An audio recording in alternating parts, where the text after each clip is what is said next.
इस मूवी का नाम है इंडिपेंडेंस डे 1996। तो कहानी शुरू चांद को दिखाते हुए होती है। वहाँ पर हम एक पत्थर को देखते हैं जो उन लोगों ने लगाया था जो चांद पर सबसे पहले आए थे। उस पत्थर पर ये लिखा था कि हम पहले इंसान हैं जिन्होंने चांद पर पहला कदम रखा। तभी हम उस पत्थर पर एक साया देखते हैं जो एक बहुत बड़ी एलियन शिप का था। वो तेजी से जमीन की तरफ बढ़ रहा था। इसके बाद जमीन पर हमें एक हेड ऑफिस दिखाया जाता है जो आसमान से आने वाले दूसरे सिग्नल्स के बारे में खोज करते हैं। उन्हें बहुत ही बड़ा सिग्नल मिल रहा था। वहाँ पर जो लड़का था वो जल्दी से अपने सीनियर को कॉल करता है। उन सबको ऐसा लग रहा था कि ये सिग्नल्स किसी शिप के हैं जो दूसरे शहर ने भेजा होगा, पर रडार में इन्हें कोई शिप नजर नहीं आता। जल्दी पता चल गया था कि ये सिग्नल्स कहीं और से नहीं बल्कि आसमान पर चांद से आ रहे हैं। अब ये जल्दी से आर्मी वालों को भी इस बात की खबर देते हैं। वो उन्हें बताते हैं कि जो भी चीज है बहुत बड़ी है, इसका साइज चांद के चौथाई हिस्से जितना है। आर्मी वाले कहते हैं क्या पता ये कोई नॉर्मल सा स्पेसशिप हो। वो कहते हैं नहीं, ये स्पेसशिप बार बार रुक रही है। अब ये बात सुनकर सबके सब डर गए थे। व्हाइट हाउस में प्रेसिडेंट भी इस बात से बहुत परेशान थे। उन्हें भी समझ नहीं आ रहा था कि आखिर ये चीज हो क्या सकती है। आर्मी वाले प्रेसिडेंट को बताते हैं ये चीज एक जगह पर रुक गई है और अलग अलग 36 टुकड़ों में फैलती जा रही है। हो सकता है कि ये 25 मिनट के अंदर हमारी जमीन पर भी आ जाए।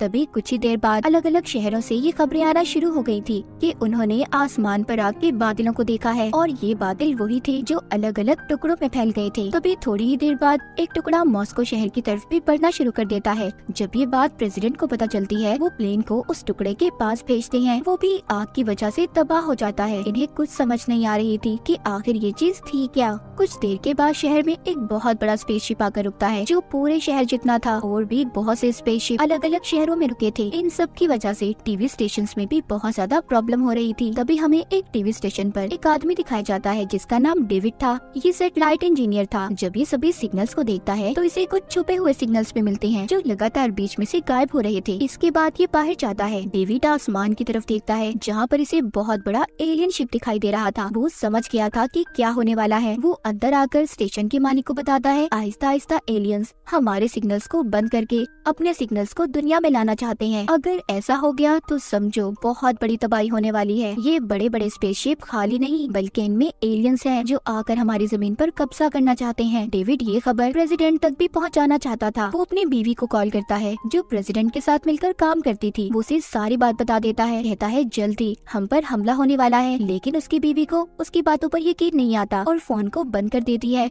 मगर डेविड जानता था इस बात को प्रेसिडेंट तक पहुंचाना कितना जरूरी था। इसीलिए वो अपनी डैड के साथ वॉशिंगटन डीसी निकल जाता है जहाँ पर व्हाइट हाउस था। वो पहुंचकर अपनी बीवी को कॉल करता है जिसकी मदद से वो प्रेसिडेंट तक पहुंच गया था। वो उन्हें बताता है कि हमारी जमीन गोल है और इसी वजह से एलियंस यहाँ पर आकर एक दूसरे को सिग्नल्स नहीं दे सकते। यही वजह है वो हमारी सैटेलाइट्स का इस्तेमाल कर रहे हैं और बहुत ही जल्दी वो दुनिया को तबाह करने वाले हैं। प्रेसिडेंट किसी बात को ध्यान से नहीं सुनते और वहाँ से चले जाते हैं। अब जब ये लोग व्हाइट हाउस के ऊपर भी एक स्पेसशिप को देखते हैं तो उनके पास अपना हेलीकॉप्टर भेजते हैं ताकि ये एलियन से राब्ता कर सके। मगर इससे पहले ये कुछ करते उस स्पेसशिप में से 2 मिसाइल्स आकर उनके हेलीकॉप्टर्स पर हमला करते हैं। प्रेसिडेंट भी इस बात को समझ गए थे कि एलियंस उनके शहर पर हमला करने आए हैं। डेविड की बात बिल्कुल सच थी। इसीलिए ये सब व्हाइट हाउस छोड़कर निकल जाते हैं। शहर में एक अफरा तफरी थी। सब इधर उधर भाग रहे थे क्योंकि सब के सब काफी डरे हुए थे। तभी वक्त खत्म हो जाता है, यानी कि डेविड ने जिस वक्त का अंदाजा लगाया था और उसी वक्त आसमान पर जो स्पेसशिप रुका हुआ था उसके दरवाजे खुलते हैं। उनमें से नीली रोशनी बाहर आ रही थी। सब लोग हैरानी से उस स्पेसशिप की तरफ देखते हैं। अगले ही पल वो स्पेसशिप एक बहुत बड़ा धमाका करता है जिसमें बड़ी सी बड़ी बिल्डिंग्स तबाह पर बात हो चुकी थी। प्रेसिडेंट को इस बात का बहुत दुख था। वो सोचते हैं काश मैं डेविड की बातों पर यकीन कर लेता, कितने सारे मासूम लोगों की जान चली गई। दूसरी तरफ हमें एयरफोर्स दिखाई जाती है जो अब उन एलियन से बदला लेना चाहती थी। इसीलिए वो अपने फाइटर प्लेन्स को स्पेसशिप के पास भेजते हैं। इनमें एक पायलट स्टीवन भी था। जब ये सभी उस शिप पर हमला करते हैं इनके मिसाइल्स वहाँ पर जाने से पहले ही तबाह हो गए थे क्योंकि उस स्पेसशिप के बाहर एक सेफ्टी कवर हिफाजती दीवार थी जिससे कोई भी उन्हें नुकसान नहीं पहुँचा सकता था। तभी उस स्पेसशिप में से छोटे शिप बाहर आते हैं जो उन फाइटर प्लेन्स पर हमला कर रहे थे। इनके हमले में सभी प्लेन्स तबाह हो जाते हैं। बचा था तो सिर्फ स्टीवन का प्लेन। इससे पहले स्पेसशिप उसे भी तबाह करता, स्टीवन अपने प्लेन का पैराशूट खोल देता है, जिसमें वो एलियन का शिप फंसकर नीचे गिर गया था। स्टीवन जब पास जाकर देखता है तो उसमें एक एलियन था जो काफी जख्मी था। स्टीवन उसे मुक्का मारकर बेहोश कर देता है। उधर दूसरी तरफ हमें प्रेसिडेंट को दिखाया जाता है जो बहुत परेशान थे क्योंकि अब एलियंस ने उनकी एयरफोर्स पर भी हमला कर दिया था। इसीलिए इनके लोग ये कहते हैं कि उन एलियंस पर हमें एक बहुत बड़ा हमला करना चाहिए, मगर प्रेसिडेंट ऐसा नहीं चाहते थे। वहाँ पर डेविड भी था जो कहता है हम ऐसे ही एलियंस पर हमला नहीं कर सकते, ऐसे तो हम अपना शहर खुद ही तबाह कर देंगे। इस बात पर मिनिस्टर को गुस्सा आता है, वो डेविड को जाने का कहते हैं। तभी यहाँ पर डेविड की डैड भी आ गई थी। वो सबको गुस्से से कहते हैं कि तुम्हें पहले ही इन सब के बारे में बताया गया था, तो तुमने लोगों को बचाने का इंतजाम क्यों नहीं किया? तुम जानते थे कि एलियंस का वजूद दुनिया में मौजूद है, तुमने इस बात को कैसे मजाक में लिया? और बहुत सालों पहले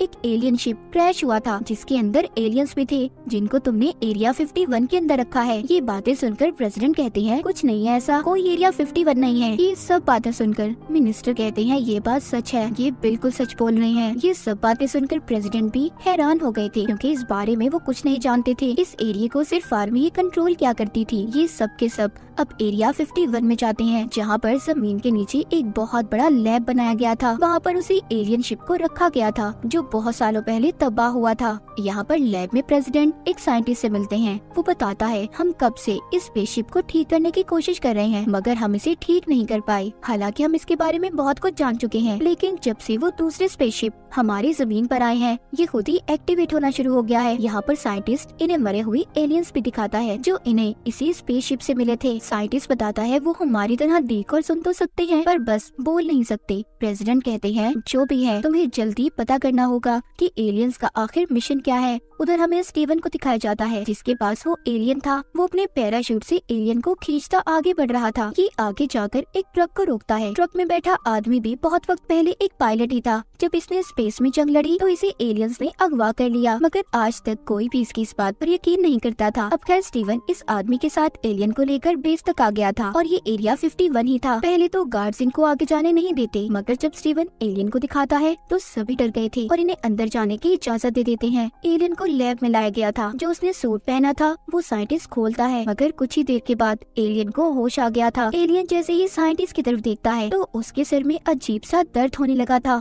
इसके बाद एलियन वहाँ पर सबको मार देता है। जब प्रेसिडेंट लैब में आते हैं तो ग्लास के पास उन्हें साइंटिस्ट की लाश मिलती है जिसका गला एलियन ने पकड़ा हुआ था और वो एलियन साइंटिस्ट के गले के जरिए प्रेसिडेंट से बात करता है। कहता है कि मुझे छोड़ दो। वो एलियन से कहते हैं देखो तुम हमसे सुलह कर लो, हम दोनों एक दूसरे से बहुत कुछ सीखेंगे। पर एलियन साफ साफ मना कर देता है। वो कहता है हम सिर्फ तुम्हें मारना चाहते हैं। अब जैसा दर्द साइंटिस्ट के सिर में हुआ था वैसा ही दर्द प्रेसिडेंट के सिर में भी हो रहा था। दरअसल ये एलियन की एक ताकत थी कि कोई भी जब उनकी तरफ देखता था तो वो अपने कंट्रोल में नहीं रहता। इसीलिए प्रेसिडेंट के आदमी एलियन को वहाँ पर मार देते हैं, जिसके बाद प्रेसिडेंट ठीक हो गए थे। अब वो भी समझ जाते हैं कि एलियन आखिर उनसे चाहते क्या है। वो अपने लोगों को बताते हैं कि एलियन हमारी दुनिया पर कब्जा करने आए हैं। वो इसी तरह एक प्लेनेट से दूसरे प्लेनेट पर घूमते रहते हैं और अब हमारे प्लेनेट यानी जमीन की बारी है। अब हमारे पास उन पर हमला करने के अलावा कोई चारा नहीं, इसीलिए ये हमला करते हैं। पर उनके स्पेसशिप की हिफाजती दीवार इनके हमले को रोक लेती है।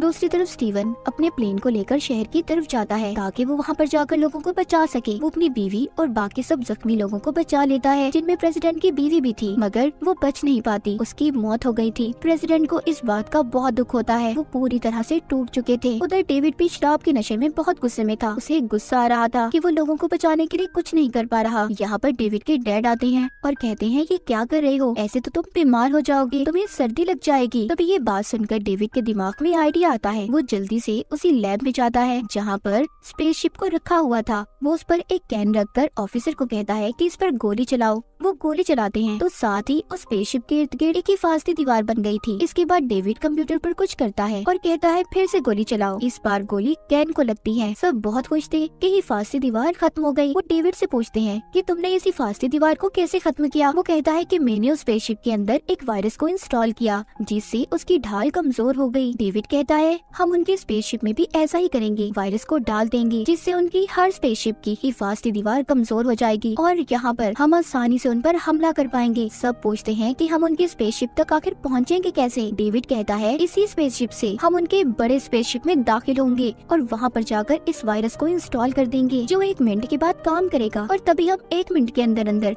वहाँ से निकल जाएंगे। सब इस बात को मान गए थे, पर सवाल ये था कि स्पेसशिप को चलाएगा कौन। यहाँ पर स्टीवन कहता है मैं चलाऊंगा इसे। ये सभी मुल्कों तक इस मैसेज को पहुँचा देते हैं कि हम एलियंस पर जवाबी हमला करने वाले हैं और आपके शहरों में भी जो स्पेसशिप है आपको उन पर हमला करना होगा। सब लोग तैयार थे कि वो एलियंस पर हमला करके उन्हें खत्म कर देंगे। स्टीवन और डेविड के स्पेसशिप में एक मिसाइल को भी लोड किया जाता है। यहाँ पर प्रेसिडेंट कहते हैं कि अभी भी हमारे पास पायलट की कमी है। ये अवाम के पास जाकर ऐलान करते हैं कि जिसे भी प्लेन उड़ाना आता है वो हमारी टीम में शामिल हो जाए। यहाँ पर वही आदमी जिसने स्टीवन की मदद की थी, जिसको कई सालों पहले एलियंस ने अगवा भी किया था, वो भी इनके साथ टीम में आने को तैयार था। डेविड और स्टीवन दोनों स्पेसशिप में बैठकर उड़ने के लिए तैयार थे। ये उनके सबसे बड़े स्पेसशिप के अंदर दाखिल हो गए थे, जहाँ पर ये देखते हैं एलियंस की बहुत बड़ी तादाद है जो हमला करने की तैयारी कर रही है। इनका स्पेसशिप खुद ही रुक गया था। डेविड वहाँ पर अब वायरस को इंस्टॉल कर देता है। जब वायरस इंस्टॉल हो जाता है तो ये अपनी आर्मी को भी बता देते हैं, इसीलिए बाहर इनके प्लेन्स जमीन वाले स्पेसशिप पर हमला करने के लिए तैयार थे। पहले तो इनके मिसाइल्स काम नहीं करते, मगर दूसरी बार कोशिश करने पर मिसाइल स्पेसशिप पर जाकर लगते हैं। सभी बहुत खुश थे, लेकिन उस बड़े स्पेसशिप में से अब छोटे स्पेसशिप बाहर आते हैं जो उनके प्लेन्स पर हमले कर रहे थे। इस बार वो आदमी जो स्टीवन को मिला था वो अपने प्लेन को उस बड़े स्पेसशिप के साथ टकरा देता है, जिससे बहुत बड़ा धमाका हुआ था। उधर स्टीवन और डेविड एलियन के मदरशिप पर थे, उनका शिप भी वहीं पर फंस गया था। ये दोनों अब ये फैसला करते हैं कि ये मिसाइल को यहीं पर लोड कर देंगे, चाहे इनकी जान ही क्यों न चली जाए, पर एलियंस को ये अब जिंदा नहीं छोड़ेंगे। जैसे ही मिसाइल कंट्रोल पैनल से टकराता है, इनका स्पेसशिप भी खुद ही छूट गया था। इनके पास इस मदरशिप से निकलने के लिए 30 सेकंड थे। उसका दरवाजा भी बंद होने वाला था। ये अपनी कोशिश करके उससे बाहर आ जाते हैं। जैसे ही ये बाहर निकलते हैं, उन एलियन के शिप में बहुत बड़ा धमाका होता है। जमीन पर भी जितने स्पेसशिप थे सभी को इंसानों ने खत्म कर दिया था। इसी तरह से एलियंस की हार और इंसानों की जीत हुई थी। इंसान ने अपनी जमीन को एलियन से बचा लिया था और इसी के साथ ही कहानी यहीं पर खत्म हो जाती है।